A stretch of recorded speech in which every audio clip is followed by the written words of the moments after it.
Assalamualaikum warahmatullahi wabarakatuh. Mari kita lanjutkan untuk kajian kitab Jurumiyahnya. Dan pada kesempatan kali ini kita akan membahas tentang bab istisna. Oke, langsung saja kita baca untuk kitab Jurumiyahnya, mudah-mudahan bermanfaat. Bismillahirrahmanirrahim. Babul istisna'i, bab menjelaskan tentang istisna. Wa huruful istisna'i samaniyatun, huruf-huruf istisna jumlahnya ada 8. Wahia illa wa ghairu wasiwan wasuwan wasawaun wa khola wa ada wa khasya, yakni illa, ghairu, siwan, suwan, sawaun, khola, ada, dan khasya. Istisna secara bahasa ini berarti artinya mengecualikan secara mutlak. Kalau secara istilah ulama nahwu, namanya istisna adalah mengecualikan sebuah perkara dari golongan tertentu yang seandainya dia tidak dikecualikan maka niscaya dia akan masuk golongan tersebut. Umpama kalau kita contohkan di sini, kita tulis najaha at-talamidu illa zaidan. Najaha at-talamidu illa zaidan. Najaha wis lulus sapa at-talamidu pira-pira murid ila zaidan angin Zaid. Para murid telah lulus kecuali Zaid. Kata zaidan ini merupakan perkara yang dikecualikan dengan menggunakan huruf ila dari para murid-murid yang telah lulus, yang seandainya kalau dia tidak dikecualikan maka dia niscaya masuk dalam golongan orang-orang yang lulus. Ini namanya adalah istisna. Berarti istisna itu mengecualikan sebuah perkara dari golongan tertentu dengan menggunakan huruf ila dan semisalnya. Fal mustasna bi ila yunsobu idza kana al kalamu taman mujaban. Lafadz yang dikecualikan dengan ila ini hukumnya diperinci. Pertama, wajib dibaca nasab karena istisna tatkala kalamnya sudah tam dan mujab. Tam itu adalah kalimat yang sudah sempurna. Artinya kalau sudah ada fi'il berarti ada fa'ilnya, ada mubtada berarti ada khobarnya. Maka itu namanya adalah kalimat yang sempurna. Mujab ini artinya kalimat yang positif, yakni kalimat yang tidak didahului dengan kata yang menafikan, dengan kata yang meniadakan, contohnya tidak atau bukan, seperti itu. Nahwu qomal qaumu ila zaidan, contohnya seperti ungkapan qoma wis ngadeg sapa al qaumu kaum ila zaidan angin Zaid. Para kaum sudah berdiri kecuali Zaid. Kata zaidan ini merupakan lafadz yang dikecualikan dan wajib dibaca nasab karena dia jatuh setelah kalam yang sempurna, yakni sudah ada fi'il dan fa'ilnya. Kemudian jatuh setelah kalam yang positif, yakni kalimat yang tidak didahului dengan nafi atau yang semisalnya. Wa kharajan nasu ila amron, para manusia sudah keluar kecuali amr.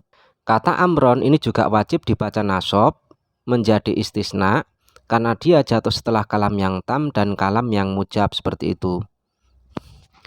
Kemudian perincian yang kedua, wa ingkana al kalamu manfiyan taman jaza fihil badalu wa nasbu alal istisnai.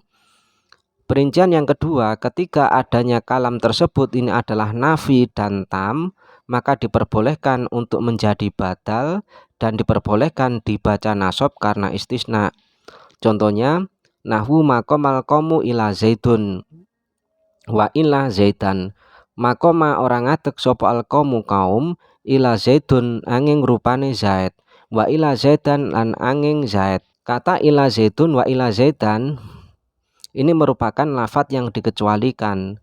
Cuma kata zaitun atau zaidan ini jatuh setelah kalam yang nafi, yakni didahului dengan kata tidak, yakni maqamal qaumu, para kaum tidak berdiri, seperti itu. Berarti ini adalah kalimat yang negatif. Namun sempurna, berarti sudah ada fi'il dan fa'ilnya. Koma ini adalah fi'il, al-qaum ini adalah fa'ilnya, berarti sudah sempurna.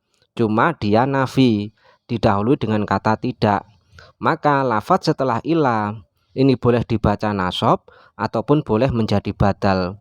Kalau ila zaitun ini berarti zaitun ini terkibnya adalah menjadi badal dari lafadz al-qaum. Kalau ila zaidan berarti zaidan ini terbaca nasab karena menjadi istisna, seperti itu.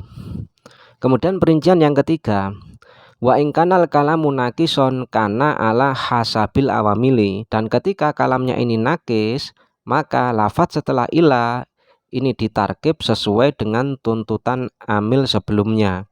Contohnya makoma ila zaitun, makoma orang ngadeg, sopo ila zaitun tidak berdiri kecuali Zaid. Wa madorobtu ora mukul sopo ingsun ila zaitan angin ing Zaid. Wa mamarortu lan ora lewatan sopo ingsun ila bizaitin angin tetemu kelawan Zaid.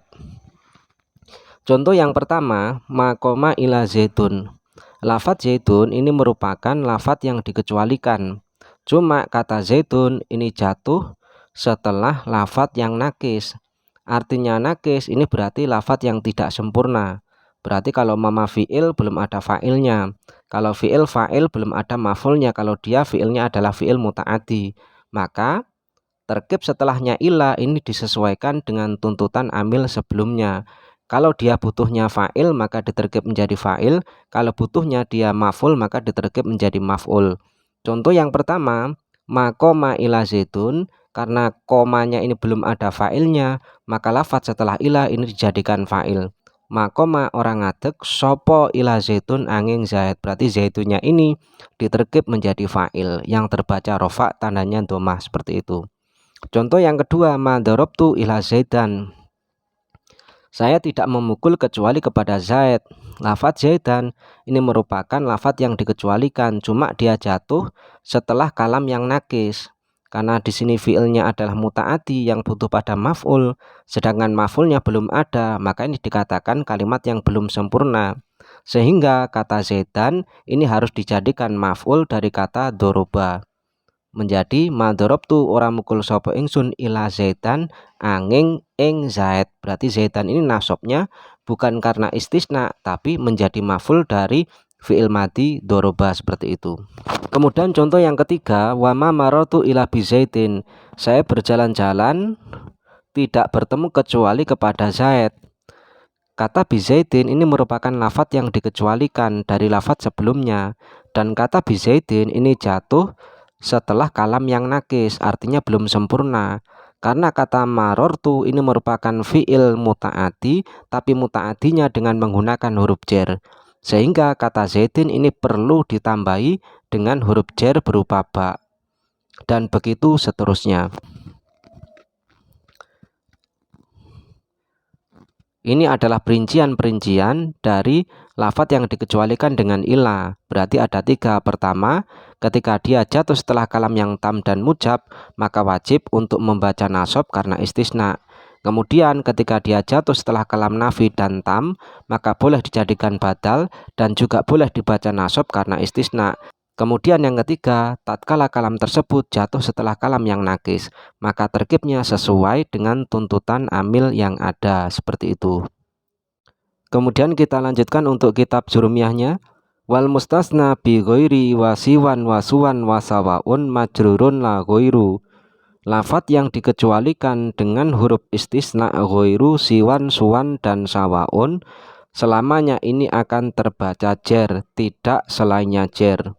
Jadi untuk lafadz yang dikecualikan dengan menggunakan huruf istisna 4 ini semuanya dibaca jar. Dan khusus untuk lafadz ghairu, harokat pada roknya ghairu ini bisa menjadi ghairo, bisa menjadi ghairu, dan bisa menjadi ghairi sesuai dengan kalimat sebelumnya.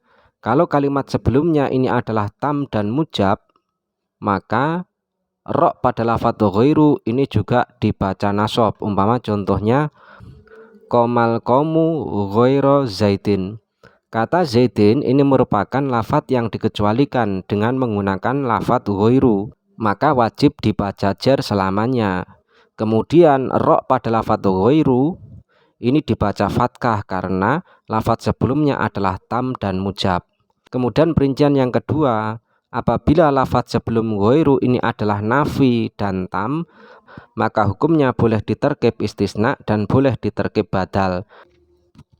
Contohnya seperti kalimat makomal komu ghairo zaitin wa ghairu zaitin. Kata ghair ini jatuh setelah kalam yang nafi dan tam, maka dia diperbolehkan menjadi badal dan boleh dibaca nasab karena istisna. Yang terbaca nasab karena istisna berarti bacanya ghaira zaidin, roknya di fathah. Yang menjadi badal berarti bacanya ghairu zaidin. Seperti itu. Perincian yang ketiga disesuaikan dengan tuntutan amil sebelumnya. Contohnya makoma ghairu zaidin. Kata ghairu roknya dibaca dhammah karena dia menjadi fa'il dari koma, seperti itu. Wa ma darabtu ghaira zaidin. Rok pada lafadz ghaira ini dibaca fathah karena dia menjadi maf'ul dari lafadz doroba, seperti itu. Wa ma marartu bi ghairi zaidin, berarti roknya ini dibaca kasroh karena kemasukan huruf jar, dan seterusnya seperti itu. Kita lanjutkan untuk kitab jurumiyahnya. Wal mustasna bi khola wa ada wa khasya ya juzu nasbuhu wa jarruhu. Lafadz yang dikecualikan dengan khola, ada, dan khasya diperbolehkan untuk dibaca nasab dan dibaca jar. Yang terbaca nasab karena khola, ada, khasya ini diberlakukan sebagai fiil. Kalau dibaca jar berarti khola, ada, khasya ini diberlakukan sebagai kalimat huruf, seperti itu.